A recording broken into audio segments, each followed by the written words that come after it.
muri paruwasi ya Kacyiru gufatanya namwe umurimo. Ibyo ngibyo mbishimiye Imana, izina ryanjye rihabwe icyubahiro. Kandi nshimiye nyakwacu diko nampaye umwanya ubwo nge bantu nyana muri service y'Icyongereza, nagombye kuba nabaye hano mu gitondo, ariko arambwira ati rero Icyongereza atangira mu kwezi gutaha, ariko uzaze no mu Kinyarwanda bumva uko uvuga banakubone, ubwo ngira ngo mwami kandi no kuvuga ngiye kuvugira umwami, izina ry'Imana rihabwe icyubahiro. Igitsumbi ibyo byose rero mvuze, Yesu yarangiriye neza arankiza, ndi umugabo urushye asanga n'umunyabyaha. Nshima Imana ishobora ibintu byose, kuko nayisabye ko aho nzajya mpasanga nibura umuntu ushobora kuba nzi akabaza ubuhamya bwanjye. Ndashima Imana nabonye hano Kacyiru ari kwisanga, nabonye hari abantu bacu benshi banzi bazi ubuhamya bwanjye. Ntabwo nabesha rero ngo njya nihishe ngo mbabeshye ngo mbabwire ngo ndi igitangaza cyangwa se navutse ndi umwera. Oya, ari umunyabyaha, niho Yesu yasanze arangiza. Ubu ndamushima rero, kubera ko iminota mbona yagiye, ntabwo ndica kuvuga ibintu byinshi binyerekeyeho. Reka mvuge ubutumwa Imana yashize ku mutima wanjye nk'uko badusomeye biriya bice. Ndagira ngo tuvuge ku magambo ari mu buhanuzi bwa Yesaya, kiriya gice cya 59, aba aricyo turebaho. Hanyuma maze kumva yuko nzabwiriza, ndebye mu bice bizasomwa, natekereje kuri aya magambo. Mbona ni amagambo akomeye, ni amagambo afite message ikomeye, ariko ndimo nyatekerezaho ubutumwa bw'uyu munsi nabuhaye intego igira iti kugarukira Uwiteka Imana bihesha ubugingo. Yesu nashimwe. Kugarukira Uwiteka Imana bihesha ubugingo. Muri iki gice cya Yesaya rero cya 59 twabonye yuko badusomeye guhera ku murongo w'9, ariko kugira ngo tubyumve neza turaza kubanza turebe inyuma yaho gatoya mu bindi bice bibanziriza iki. Turaza no kureba mu bindi bice kugira ngo twumve neza icyo Yesaya yashaka kuvuga hano. Yesaya murabizi mwese ko yabaye umuhanuzi, kandi akaba umuhanuzi mu gihe kigoye, mu gihe ubwoko bw'Imana bwari bwaramaze gusa nkaho bwibagirwa Imana. Yabaye umuhanuzi ubwoko bumaze kwangirika, bumaze guta Imana, bwaribagiwe amasezerano y'Imana, mu gihe gikomeye cyane, igihe abantu bari barasubiye inyuma, abantu basenga ibigirwamana, batakibuka Imana yabakuye mu gihugu cya Egiputa, abantu batanga abana babo ibitambo kubera imico bandujwe n'abanyamahanga. Aba bantu b'Imana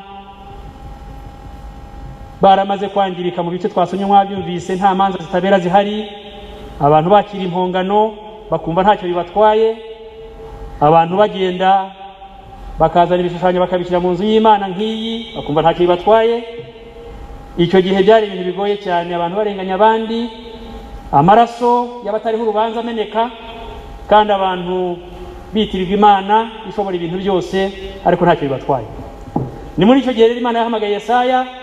Nimureba mu gice cya 6 muraza kubona abonana n'Imana, arebye mu maso y'Imana agira ubwoba. Imana imweretse ibikorwa hirya no hino, avuza induru ashyushye ku munwa, avuga ati mbonye ishyano, kuko mbonye Imana yera, mbonye amaso y'Imana kandi n'umunyaminwa yanduye. Naho ngaho Yesaya yabonaniye n'Imana. Imana iramubwira rero ati rero nubwo bimeze bityo, ibintu urabyiboneye nawe, ngaho rero mbwira turatuma nde kugira ngo ajye kuburira ubwoko bw'Imana. Yesaya aravuga ati nibye bari gituma. Haleluya. Yesaya yahanuye mu bihe by'abami nka 5. Nimureba mu gice cya 1 muraza kubibona abo bami ko ingoma zagendaga zisimburana. Yesaya yakoranye nabo, yakoranye n'abami beza nkaba Hezekiya, akorana nabo, ariko hari n'abami babi yakoranye nabo, babi cyane, bari bateye ubwoba. Bamwe bavuga yuko ari nabo bagomba kuba barashyize iherezo ku buzima bwe. Aha rero ni muri ubwo buryo byari bimeze. Abantu bari baraguye, ikikwereka ko bari barasubiye inyuma ni amagambo atangira ubuhanuzi bwa Yesaya. Iyo urebye amagambo atangira ubuhanuzi bwa Yesaya mu gice cya 1, ubona Imana igenda ibabwira ko babaye abagome. Nk'iyo urebye mu gice cya 1 ku murongo wa 6, Yesaya yatangiye avuga ati ariko niki gituma mukomeza kuguma gukubitwa muzira gukabya kuba abagome. Ababwira ubugome bwabo, ariko abantu banga guhinduka. Agenda bahingero, yusomye muri icyo gice cya 1 ku murongo wenda wa 16 gukomeza, ubona Yesaya Imana imubwira ngo henda abantu noneho, nubwo habayeho kugoma, nubwo habayeho gusubira inyuma, ariko abantu bagaruke, none nanjye ndabagirira imbabazi. Yesaya akavuga ati noneho nimwemere mwiboneze mwiyuhagire muze, nanjye ndabagirira, Imana yabagirira imbabazi. Ariko abantu bakomeza kuba babi, bakomeza kugoma, bakomeza kugomera Uwiteka Imana. Iyo urebye mu gice cya 56 kugira ngo twihute, ubona Imana kubera ibyaha byabo, ubona Imana isa nkaho igenda ibazibuka. Mu gice cya 56 iyo urebye ku murongo wa 9 n'uwa 10, ubona Uwiteka Imana abwira Yesaya ngo noneho bigeze, hamagara inyamaswa, hamagara amahanga. Inyamaswa nimuza kuhasoma ntabwo dufite umwanya tujye tuhareba, muraza kubona Yesaya ahamagara ati noneho mwanyamaswa mwe mu ishyamba, namwe mwabisiga mwe, nimuze murye, nimuze. Imana irimo iragabiza ubu bwoko bwayo amahanga kugira ngo azabaconshomere, azabagiriye nabi, kuko rero ababuriye ababwira ko nibatahinduka azabagabiza amahanga kandi akabahana. Nimushaka kubireba neza mukaza kureba mu gitabo cya Yeremiya, mukabona mu gice cya 15 mushobora kuza kuhabona amagambo akomeye cyane ku ngoma y'umwami witwa Manase. Ni nabwo aya magambo dusoma uyu munsi yavuzwe. Yesaya yavugaga ubuhanuzi, yavugaga aya magambo ku ngoma y'umwami Manase, umwami wari mubi cyane mu mateka y'Abisirayeli, mu mateka y'Abayuda yabaye mubi cyane, ariko nubwo nyuma yaje guhinduka agasaba Imana imbabazi, Imana yatumye imbabazi. Nimuza kureba muri icyo gitabo cya Yeremiya mu gice cya 15, muraza kubona Imana ivuga ngo nzahana aba bantu mbahora icyaha Manase yakoze i Yerusalemu. Bari barangiritse, barabaye babi cyane, ariko Imana yacu ni Imana. Kubera iki Imana yahamagaraga abantu ngo baze babamerere nabi? Nta buyobozi buhamye bwari bukiri mu Bayuda, bari barangiritse. Abayobozi baryaga ruswa, abayobozi bari barahindanijwe no kubura ubumuntu, bakarenganya abantu, bakabagirira nabi. Imana birayibabaza. Abahanuzi babo ntabwo bari bagihanura iby'ukuri, bahanuraga ibinyoma, bakabwira ko hariho amahoro, kandi nta mahoro Imana ibarakariye. Ni ukuvuga ngo ikindi, abantu b'abanyamasengesho baho uyu munsi dufite twita abanyamasengesho, abarinzi b'inkike bari bashinzwe kurebera umudugudu, abo bari barabaye nk'imbwa z'ibiragi batamoka, ari abanyabitotsi gusa. Nimuza kubireba muri iki gice cya 56 muraza kubibona, muraza kubona icyo Imana yavugaga ku barinzi baho, avuga ati nibaze babamare n'ubundi ntacyo bamaze. Abarinzi baho barasinziriye, babaye nk'imbwa z'ibiragi zitamoka. Niyo situation Yesaya yahanuragamo iki gihe, nuko ibyo bintu byari bimeze. Hanyuma n'ureba mu gice cya 57 uraza kubona ubwicanyi bwari buhari bwakorwaga ku mirongo ibanza. Urabona Yesaya ahanura Imana imwereka ngo genda ubabwire ngo abakiranutsi barapfa barashira, ariko abantu ntawe ubyitayeho. Abayobozi ntabwo bareba ko abantu bashira, nta munyamutwaro ugihari ngo arebe ko abantu barimo barengana, ngo barebe ko amaraso atariho urubanza vushwa, ngo nibura hagira umuntu uhaguruka ngo hagarare. Njya mu magambo twasomye wayumvise, kuko Imana yashatse n'uhagarara mu cyuho ngo atakambire ubwoko bwayo ngibura n'umwe. Iyo niyo situation yari hari igihe Yesaya yahanuraga. Mu gice cya 58 murabona aba bantu noneho basenga, bari basigaranye idini nsa yakayitse itagira kandi, basigaranye idini nsa yo kwitwa ubwoko bw'Imana, ariko hatabamo ubumuntu, hatabamo ikintu kiri godly, hatabamo ikintu kirebana n'uko abantu ari abantu b'Imana. Abantu barataye Imana, ibyo bakora byose ari imihango y'idini. Nayo mpamvu ubona ni mu gisoma icyo gice muraza kubona basenga batangira kuvuga ngo ariko twebwe Mana niyo dusenze ntugira ute, ntabwo twumva, twiyiriza n'ubusa ntutwiteho. Ariko Imana ibwira Yesaya ngo noneho genda ubahe igisubizo, genda ubahe igisubizo, ubabwira ukuri amashira kinyoma. Nibwo Yesaya yazaga muri iki gice twasomye ku mirongo ibanza, arababwira ati rega abantu b'Imana, nubwo mubona musenga, ndagira ngo mbabwire ngo ukuboko k'Uwiteka Imana ntikwaheze, kandi ugutwi kw'Imana kwapfuye ngo kunari kujya gute kumva, ahubwo ibyaha byayo. Yesaya arababwira abamariraho. Aha bari bashoye imanza, batangiye kuvuga ngo Imana yarabataye. Mu by'ukuri hari igihe natwe tujya tubigira nk'ibyo, tukavuga ngo Imana yaraturetse ntitwumva. Hari igihe tujya dusenga tukumva Imana ntiri hafi yacu, ugasanga dushoye itiku tukavuga ngo Imana ntitwumva. Ariko Imana ntabwo igita abantu bayo. Niyo abantu ari abanyabyaha ntabwo Imana ibata, ahubwo abanyabyaha nibo bahunga Imana. Abanyabyaha nibo bata Imana ntiduta kuko iradukunda, ahubwo iyo twamaze gukora icyaha duhunga mu maso y'Uwiteka Imana. Ndabaha reference muze kureba mu itangiriro, murebe mu gice cya 3 murebe uko byagendekeyemo Adamu na Eva mu ngobyi ya Edeni. Ntabwo Imana yigeze, ntabwo ari yabanje kubirukana, nibo babanje kuyihunga bamaze gukora icyaha. Kuko iyo dukoze icyaha the relationship yacu cyangwa se ubusabane bwacu n'Imana burangira. Iyo bwangiritse bikadutera guhunga Imana. Iyo duhunze Imana rero nta nubwo twongera kugira umwanya wo kuyisaba ngo twumve kuko tuba twagiye kure yayo. Icyo ni kibazo bari bafite. Ikibazo nibo bari bafite ikibazo cyabateye guhunga Imana, ntabwo ari Imana yabahunze. Yesaya rero arababwira, ubwo rero aba bantu b'Imana nuko bari bameze.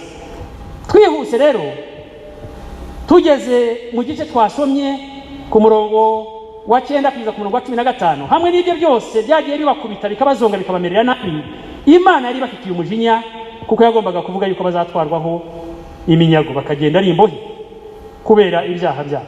Kandi ibi bintu ntabwo byari bishya. Nimuza gusoma, reka mbabwire bene data, Bibiliya n'uruhererekane, ni ijambo n'amagambo amwe agenda agaruka kuko ni igitabo kivuga ku bwami n'umwami, hanyuma n'abandi bazabuba ari bo batwebwe, bigenda bigaruka. Aya magambo nimuza gushaka kuyareba, ibi byose byarimo bibabaho, byari byarahanuwe kera cyane na Mose. Muza kureba mu gitabo cyo gutegeka kwa 2 mu gice cya 28 rero guhera ku murongo wa 15 muraza kureba icyo Imana yababwiye, ingaruka z'ibyo bazabona igihe cyose bazaba batitondeye amategeko y'Imana. Iki nicyo gihe bari bageze muri. Aha ngaha ariko urabona muri ku murongo w'9 urabona Yesaya amaze kubabwira aya magambo, urabona aba bantu noneho bahindira umushyitsi Imana. Urabona bemera guhindukira. Urabona bemera noneho bakozwe ku mutima bakavuga ariko noneho ibyo ari byo byose Yesaya ibyo avuze turabyumva. Noneho batangira kwatura ibyaha byabo. Ku murongo w'9 gukomeza urabona ko ubwabo noneho nabo bemera ko bakwiye kwihana. Baremera ibyaha byabo, baremera ko batatunganiye Imana. Ntabwo noneho bafite bya bindi byo kwitana ba mwana. Murabizi kuva kera icyaha kimaze kuba mu ngo bya Edeni, inyoko muntu ntabwo tujya twemera icyaha. Ni gakeya kubona abantu bavuga bati umbabarire mwene data nagucumuyeho. Niyo agiye kwihana yabaye imfura aravuga ariko nawe rero ntabwo wantunganiye, nawe niwe wabiteye. Ugasanga icyo kintu cya blame shifting, kugenda twimura imanza zacu, ibyaha byacu tubishyira ku bandi. Icyo nicyo cyo kamya ubwoko. Njya murabizi Imana ihamagaye Adamu ikamaze ngo mbese uri hehe, akavuga ati nahunze mu maso hawe, byagenze bitese tuwa mugore wampaye. Ntabwo yigeze yemera ko yakoze icyaha. Yatangiye kubwira Imana ko ari ifite ikibazo yamuzaniye iki, umugore wa mugore wampaye. Umugore nawe aho kugira ngo yihana avuge ati Imana mbabarira narenze ku mategeko yawe, atangiye kuvuga ati inzoka. Ni ukuvuga ngo icyo kintu cyo kutemera icyaha nicyo cyaranze abantu kuva Adamu yakora icyaha. N'uyu munsi yakomeje kugira kiranga ababayuda, niyo mpamvu naha ngaho ubona batemera ibyaha byabo ahubwo bavanga Imana ari ifite ikibazo. Ariko aha ngaha muri iyi mirongo twasomewe urabona yuko abantu bamaze kumva neza yuko Imana atari ifite ikibazo, ahubwo ari bafite ikibazo, noneho baremera ibyaha byabo bakendera kwihana. Haleluya. Baremera kwihana. Yurebye ku murongo wa 13. Ku murongo wa 13 hari liste y'ibyaha. Hari liste y'ibyaha nimuza kusoma, ejo nimo ntekereza kuri aya magambo narimo nyasoma ndabibara. Hari ubwoko hari kategori 6. Hari kategori 6 z'ibyaha. Reka wenda turebe aya magambo tuyasome twihuta. Bamaze kwemera ibyaha byabo, bemera yuko ariyo mpamvu batabona umucyo, ariyo mpamvu bagenda mu mwijima bagasitara ku manywa nk'aho ari mu ijoro. Ibyo byaha byose barabyemera barabitondagura rwose. Noneho ku murongo wa 13 baravuga ngo turacumura kandi twihakana Imana, turateshuka tukareka gukiranukira Imana yacu, tukavuga iby'agahato n'ubugome, twibwira ibinyoma,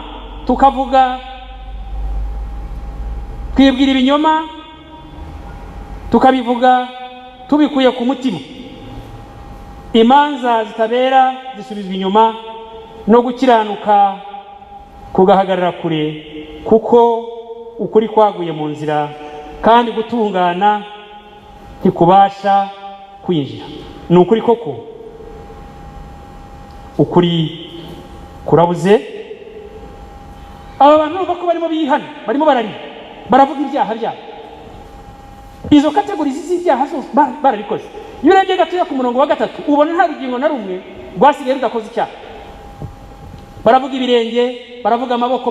Ku murongo wa 3 muze kuhareba, baravuga ibirenge, bakavuga amaboko kavusha, amaraso bakavuga intoki, bakavuga n'ibindi. Aha ngaha noneho murumva ni ukuvuga ngo ubuhanuzi bwa Yesaya burimo burabasohoraho bya bindi yababwiye mu gice cya mbere ku murongo wa 6, ngo guhera mu bworo bw'ikirenge ukageza mu gitwariro ngo ntahazima. ni ukuvuga ngo abantu bari baramaze kuba imbata z'ibyaha, nta rugingo ruzima bari basigaranye, ariko Imana yacu ni nyembabazi. Bene data bakundwa, iyo abantu bemeye kwihindukirira, Imana irabagarura. Mu rwandiko Pawulo yandikiye Abefeso mu gice cya 4, mu gice cya 2 ku murongo wa 4 kugeza kwa 6, namuze kwasoma, murabona ko aba bantu bwabo bivuga ngo twabaye nk'intumbi, ngo mu banyambaraga turi iki? Turi intumbi. Aha ngaha rero nicyo Pawulo yongeye arahamya, aravuga ngo kuko ngo ariko natwe abwira abo yandikiraga icyo gihe ngo Imana kuko ari umutunzi w'imbabazi yarabazuye, ubwo mwari mupfuye muziba ibicumuro byawe. Imana yacu rero ni nyembabazi. Bene data bakundwa, nubwo bimeze bityo, iyo abantu bemeye guhindukira Imana ibagirira imbabazi. Iyo twihamye, Imana yacu ni nyembabazi, igihindukira ikareka kutugirira ibyo yagambiriye kutugirira, ikigarura. Nubwo ibyaha by'abantu byari bimeze bityo, ariko aha ngaha turabona bamaze kwemerera Imana. Iyo ukomeje ugasoma kuri iyo mirongo, ubona yuko Imana yabagiriye impuhwe. Noneho nubwo bari bamaze igihe kinini bategereza agakiza, nk'uko twabibonye ngo bategereje agakiza bagira bati barakabura. Ntabwo bagombaga kubona kuko bari abanyabyaha, ntabwo bagombaga kukabona kuko bari barihakanye Imana. Ariko Imana nubwo byari bimeze bityo, yari isanzwe ifite design y'agakiza, yari isanzwe ifite umugambi wo kuzazanira abantu bayo agakiza. Rero muri iyi minsi ndagira ngo dukomeze gutekereza kuri aya magambo, natwe dukomeze gutekereza, twibaze ngo ariko twebwe minsi ya none tumeze duti? Ese natwe ntabwo twaba dufite izo elements z'ibyaha mu mitima yacu? Ntabwo twaba natwe turi abanyabyaha? Ntabwo twaba dufite bene ngibyo byarangaga abo bantu? natwe ugasanga muri iyi minsi niko tumeze mu miryango iwacu, mu mibanire, mu itorero, muri leta, aho tubaho dukorera imirimo yacu ya buri munsi, kubiraho dukorera n'ahandi. Ntabwo twaba dufite nk'ibi ngibi bituranga. Imana ye tubabarire, icyama natwe tukemera ibyaha byacu, tukamera nk'aba Bayuda bihanye icyo gihe, tukemera ibyaha byacu. Dawidi niwe wigeze kwemera ibyaha bye arimo asenga. Iyo nusoma muri Zaburi ya 51 uraza kubona Dawidi yemera ibyaha bye, asaba Imana imbabazi, avuga ati rwose nije wacumuye, ati gukiranirwa kwanjye ndakwemera kuri imbere yanjye iteka, agasaba Imana imbabazi. Ku murongo wa 6 w'icyo gice iyo Zaburi ya 51 akavuga ati ni wowe ubwawe nacumuyeho, nakoze ibyangwa n'amaso y'Uwiteka. Icyama rero natwe mu gihe cya none cy'uyu munsi tugatekereza kuri ibi bintu, kuko Imana yaremye umuntu, kandi umuntu yakoze icyaha kuva Adamu yagomera Imana. Ibyo byaha birahari, usibye Kristo wenyine niwe ubasha kutwezaho gukiranirwa kwacu.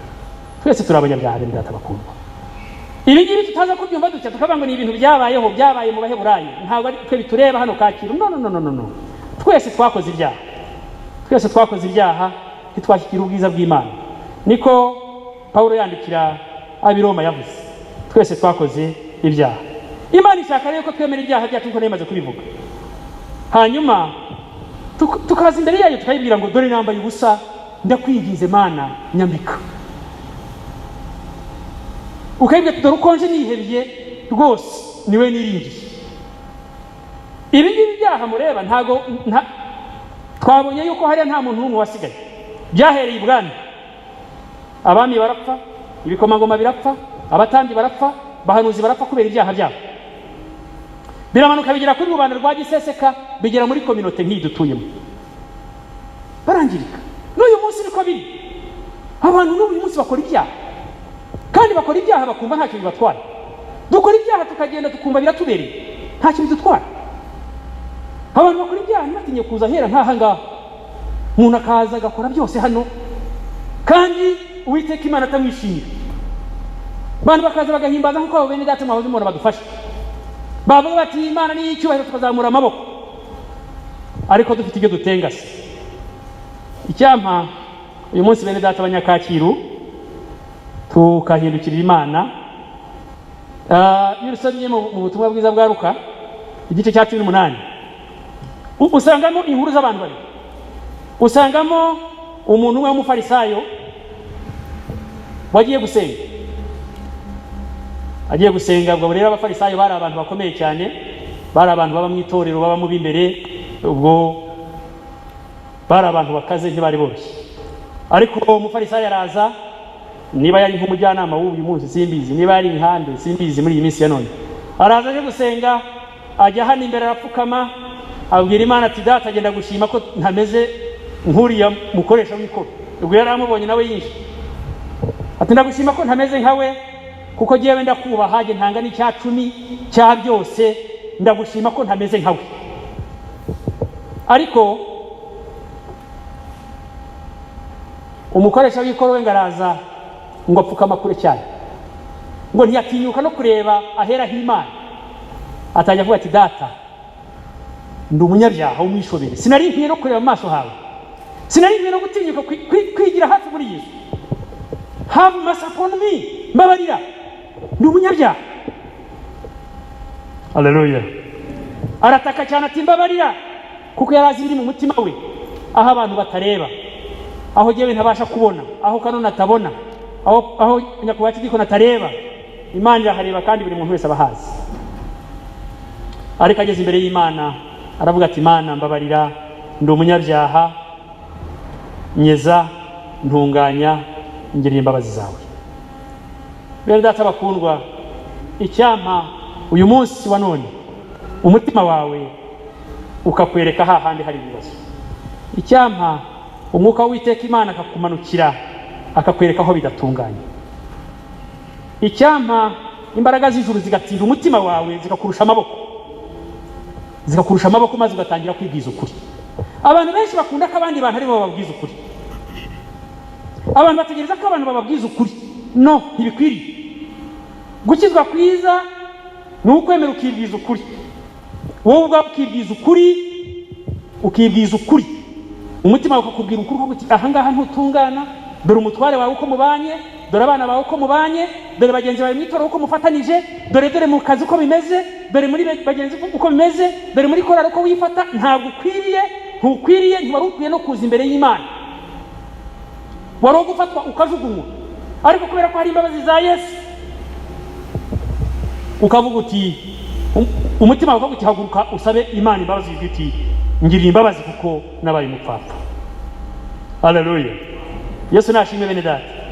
Icyampa uyu munsi nta kindi gitangaza bene data dutegereje, nta kindi gitangaza. Abantu bategereje ibitangaza bizava mu ijuru bindi by'ibita. N'ubu butumwa twabukuye mu ijuru bene data, si buturuka se? Ubu butumwa ni ubutumwa bw'ijuru, ni ubutumwa bw'ubwami bw'Imana butazahanguka.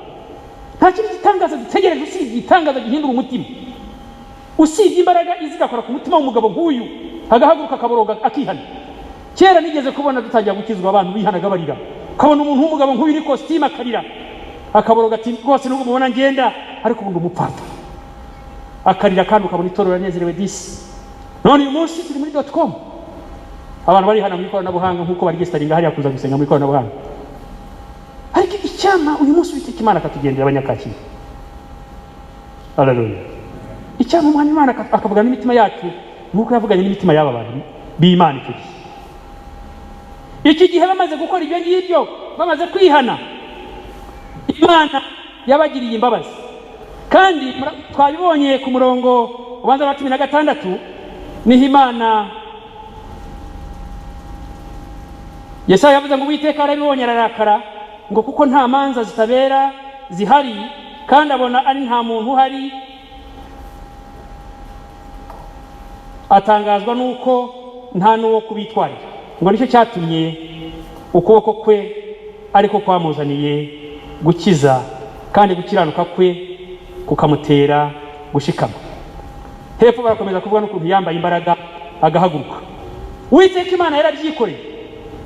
Aba bantu bari barihebye, aba bantu abenshi muri bo bari baramaze guta Imana, nubwo hatari habuze abeza bari bahari muri icyo gihe, ariko nabo ugasanga ntibafite uruvugiro kubera ubuyobozi bwari buriho. Uwateruraga kugira icyo avuga baramusogotaga nk'usogota imbagwa.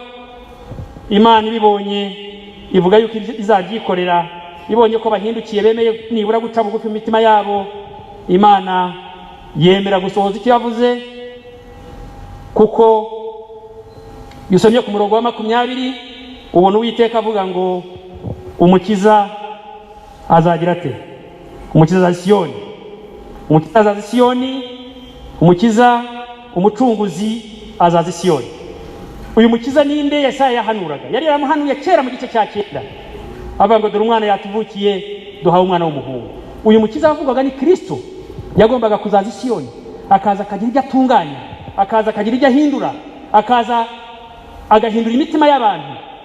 Aba bantu bagombaga kujya mu bunyage, kuko iyo ukomeje ugasoma izi nkuru, nimushaka kuza kureba izi nkuru neza muze kuzireba mu gitabo cya kabiri cy'ibyo ku ngoma, muhere mu bice bya 30 muraza kugera mureba n'uyu mwami Manase mvugaho hano, muraza kumubona, muraza kubona amateka ye, mubone iyo succession planning uko yari imeze, uko bagendaga basimburana. Muraza kubona abami bari beza bubashye Imana, mubone n'abari babi, muze kureba naho birangira aba bantu babafashe bakabajyana mu bunyage.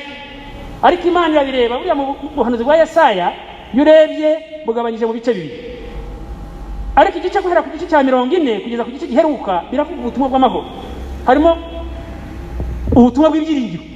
Niyo mpamvu rero mu gice cya 40 Yesaya atangira hano ngo nimubwire abantu banjye iby'urutse imitima. Haleluya.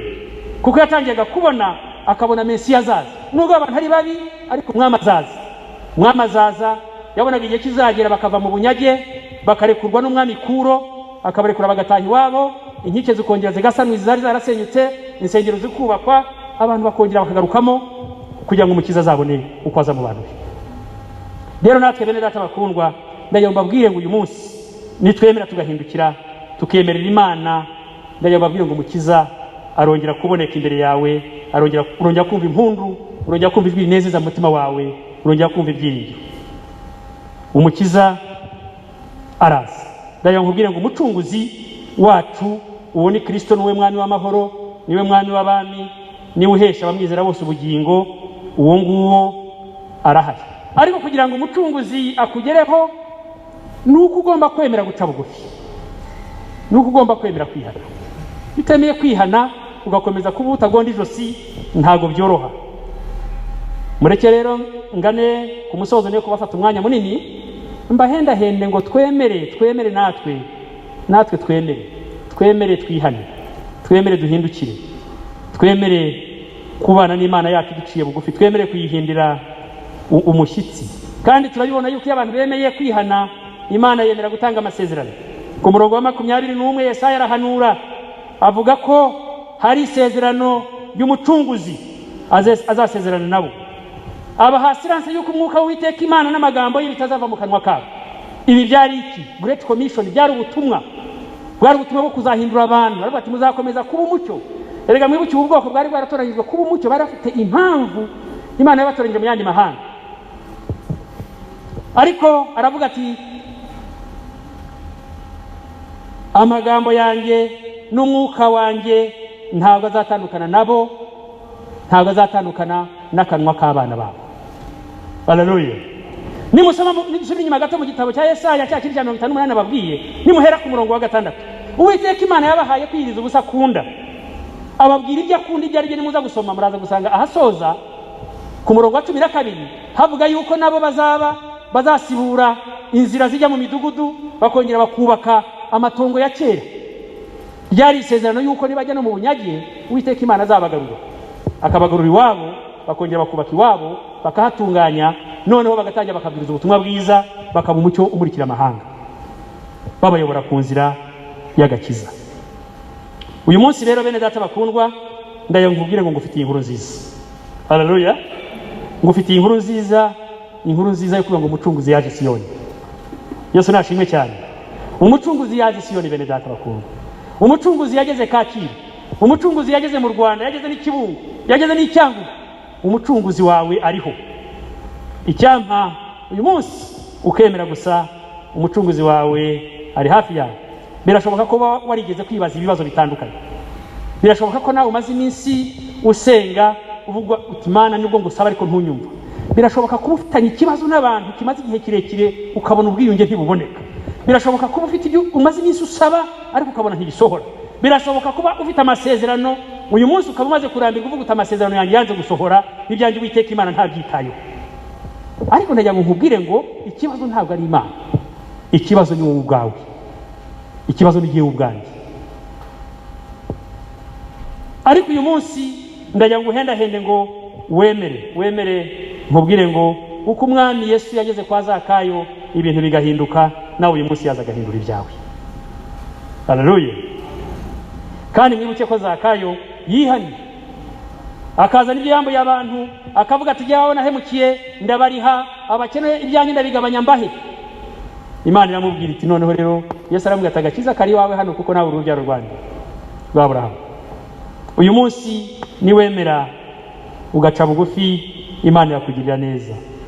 Nk'uko umwami Yesu yahuye na Bartimayo w'impumyi akamuhumura agakira, nawe uyu munsi ibibazo byawe bikugose, umwami yabikoraho amaso yawe akongera akabona umucyo. Haleluya. Icyama abanyakacyiru mukemera amaso yanyu akongera akabona umucyo. Icyama abanyakacyiru mukemera umwami, uyu munsi Uwiteka Imana akarushaho gukura imboneranyo ku maso yanyu, mukabona neza, mukabona ibibakikije, mukabona ibazengurutse, ntimumere nk'ababarinzi bari Yerusalemu cyagiye. Ntacyo mbashinja bene data bakundwa, ariko ni ijambo ry'Imana ribivuga. Yesu ashimwe. Ngo bari bahari ku manywa na nijoro, ariko amaso yabo atagira ate, atabona. Bari bahari ku manywa na nijoro, abantu bagapfa umusubirizo ariko ntibabibone. Bari bahari bafite akanwa ko kubumbura bakavuga, kuko Ezekiel yarabivuze avuga umurinzi ati nakugize umurinzi w'ubwoko bwanjye. Ezekiel yarabivuze nakugize umurinzi w'ubwoko bwanjye, kandi ugomba gushyira urushyi ku muntu ukavuga yuko umurimbo ujaje, ariko nutabivuga abantu bakarimbuka bazize ibyaha byabo. Wowe kuko utavuze icyo wagombaga gukora, amaraso yabo azaba kuri wowe. Cyama abajyanama Kacyiru uyu munsi mukemera, umwami akaduhumura amaso, umwami akatugirira neza. Natwe abayobozi nyakubahwa cy'igikoni dukwiye guhweza amaso yacu, akwiye guhweza kugira ngo tubone ibihishwe, tubone icyo Imana igambiriye ku itorero mu gihe cya none. Cyama amaso yacu akagira ate, agahweza. Bene data bakundwa, ushobora kuba ufite n'igihe kinini cyane umaze ufite n'uburwayi, nta Imana idashobora, usibye ko tutayizera. Mwibuke umuntu witwa Mariya Magdalena, yari amaze imyaka myinshi cyane arwaye, afite ibibazo, afite abadayimoni 7 bamubagamo, ariko ahuye n'umukiza arategeka gusaba muvamo. Haleluya. Uyu munsi ibibazo byawe umwami yabirangiza uramutse umwemereye. Mwibuke wa mukobwa wari umaze imyaka 12 ari mu mugongo, abavuzi baramutwaye ibye, barabijya babimaraho, bamugira umutindi, baramutotora ntiyakira. Ariko igihe kimwe yari yemeza, aravuga ati reka ngende, bavuze umwami, reka ngende murebe. Akora urugendo, yemera kugenda, ageze ku mwami, akoze ku nshunda z'imyenda ye gusa, icyago cye kirakira. Haleluya. Icyampa nawe uyu munsi ukemera, icyampa uyu munsi ukamera nk'abamukoresha w'ikoro, ukavuga uti Imana ndi umunyabyaha, wangirira imbabazi. Haleluya.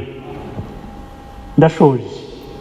Shinya Imana cyane ko yampaye umwanya, numvishije aribwo butumwa bwari ku mutima wanjye nkwiye kubagezaho. Bene data, abarokore ikibatunga no kwihana.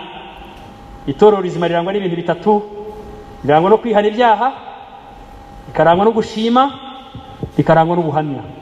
Nugera ahantu ukabona itorero ritakihana, abantu nta bantu barira bihana ibyaha byabo barira, umenya ko itorero ryamaze gupfa. Nugera ahantu ugasanga nta bantu bagitanga ubuhamya, njyangira akanya natanga ubuhamya, abana banjye bakambya n'abandi bavandi batariko nawe ntukadukoze isoni, atariko wabaye iki, ntukadukoze isoni.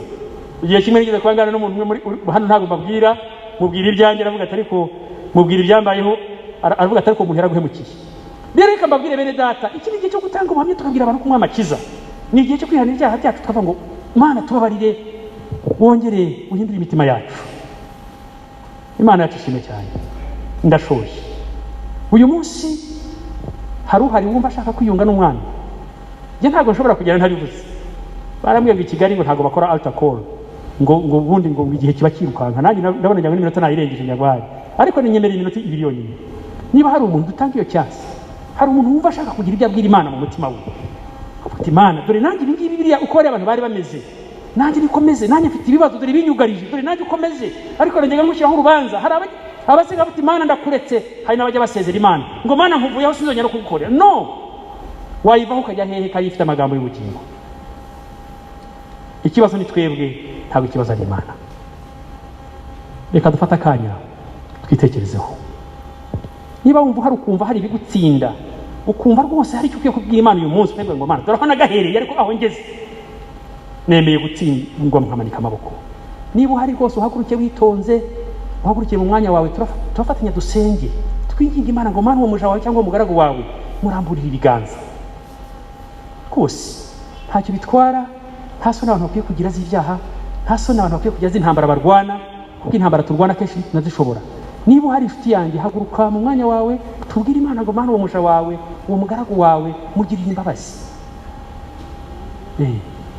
Kandi niba nta n'uhari ntacyo bitwaye, igihe umurimo wanjye ndaba nkurangije, ngo intumwa ngo irarabirwa ntiyicwa, umurimo wanjye uraba ushoje.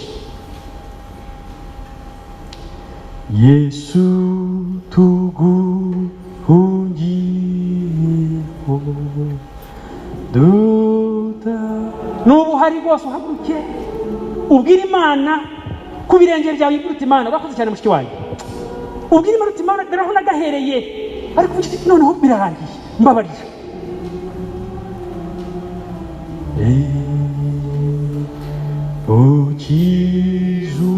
Haguruka nawe yakwemera, nubwo ubona bigoye, nubwo ubona bisa nkaho byatumbye umwotsi, umwami yakwemerera nawe akakugira neza. Yesu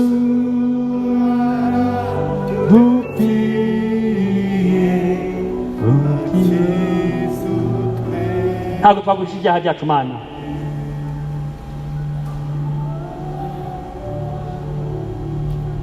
Abantu barashaka amasezerano, barashaka amasezerano asohora. Abantu bashaka babwira ngo bagiye kubona amaviza n'ibindi, viza yakumara icyo uzarimbuka. Abantu bashaka kujya kwiga mu mahanga gusa, abantu barashaka ibitangaza gusa. Byamara iki mu gihe ubona iminsi kumereye nabi? Emerera umwami, ubwire uti Mwami nyemerera. Manika amaboko yawe, uti Mwami nyemerera, ndatsinzwe. Nubwo turi babiri, Yesu dupfiye,